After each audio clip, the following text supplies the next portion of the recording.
Alright, next we're going to play the blood typing game. There's a link to this in your PowerPoint, and highly recommend that you work with this game because it's really excellent in how it presents the information and allows you to apply what we've learned about blood types. So we're going to proceed with some different patients here, different blood types. So first of all, we're going to find out, let's say we have time with the patient, so we're going to draw some of their blood, and we're going to find out what that blood responds to. In these different vials, in these different test tubes, are antibodies. So this test tube, because it says A, this is a special blood typing kit. This has A antibodies in it.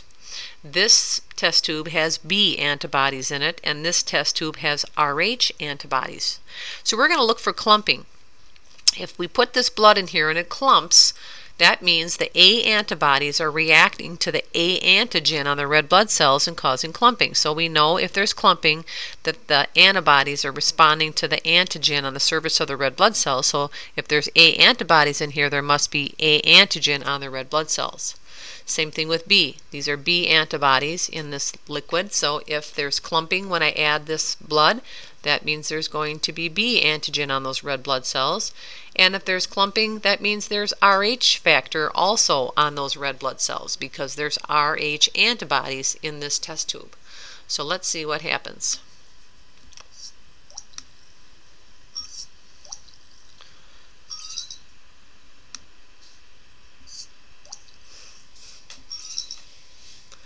Alright, so looking at these test tubes, where do we see clumping? We see clumping in this first test tube. Now remember, these test tubes contain special antibodies, from a blood typing kit to determine blood type. So there's antibodies in this test tube and it caused clumping. So A antibodies cause clumping with A antigen. Therefore, we know that there's A antigen on this blood type. The fact that there's no clumping in this test tube that had the B antibodies in it, that means that there are no B antigens on those red blood cells, and there's also no RH factor on those red blood cells. So what would we say this blood type is? If you said A, that would be correct because we saw clumping.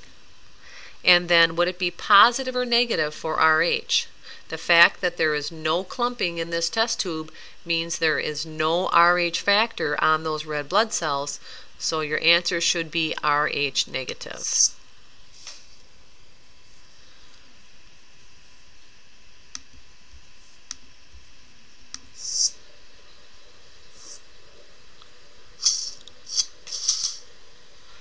So now we're going to give this patient some blood. Now we already determined that they are A negative, so that's what we have here. We determined that by doing our blood typing kit. Now we have to give them some blood. So what type of blood can that patient receive? Could they receive A positive? If you said yes, that was incorrect because A positive means we're going to have RH antigen on those red blood cells. And this patient is going to have antibodies to RH positive because it's not something they're familiar with. It's going to be considered foreign because, again, this patient is A negative. The only antigen this patient recognizes as self is A. So therefore, we can't give any other blood that has RH or B antigen. So therefore, we could give this one, A negative, that matches his blood type exactly. So he's happy. And he needs another bag of blood. It says blood bags required, 1. So we'll put one more. We can't do this one because he's A blood type, meaning he only recognizes A antigen, and he will form antibodies and clump anything else. So he would clump against B, he would clump against RH. Here he would clump against B, can't give that one. Here he would clump against B and RH, and here he would clump against B. So the only choice we have here is the RH negative. Let's see if we can find some other ones here. We have some O. Let's do the O. We know O negative is safe. And he's a happy patient.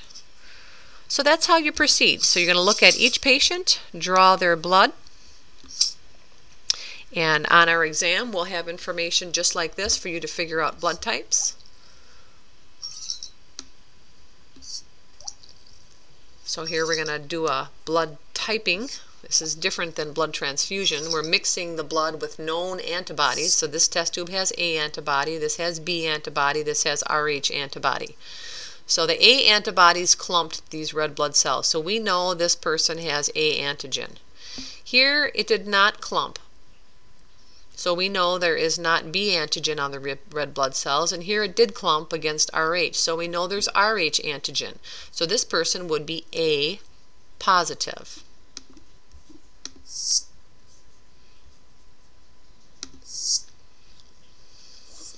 So now we're going to give them some blood, which is called a blood transfusion. So we know, we already determined they were A positive. So I know I can give them A positive blood. And now he needs 3 bags of blood. So could I give him A negative? I definitely could, because these red blood cells I'm giving have the A antigen. They don't have the Rh factor, but that doesn't matter because he's positive. He would leave Rh factor alone even if it were positive. So I can definitely give A negative blood. Any type of B blood I cannot give because that would be considered foreign and he would form antibodies against that. AB I can't give because that also contains B antigen and that would be considered foreign. So I can't give any type of AB. So if I move to the next choices here, I could give an O positive because he is positive already, so he's not going to consider that Rh positive as foreign because he has that on his red blood cells when we checked his blood type. So we know that's a safe bag of blood to give. And lastly, the other choice here is O negative. We could definitely give him O negative because that's the best blood to give. So I'll let you finish up with this, but one thing I want to point out is if you look at the chart on slide 27 of your notes, notice that type AB blood is the universal recipient. They do not have antibodies, and it would be AB positive would be the universal recipient because they would not have any antibodies against antigens on red blood cells because they were born with all the antigens of importance, the A and the B and the Rh factor. So AB positive we call the universal recipient. They can receive blood from any blood type because they don't form antibodies. On the other hand, O negative is considered the universal donor because those red blood cells have no antigens on them. Therefore, that blood can be donated to anybody because there's nothing for the recipients to form antibodies against because those red blood cells are completely clear of antigen.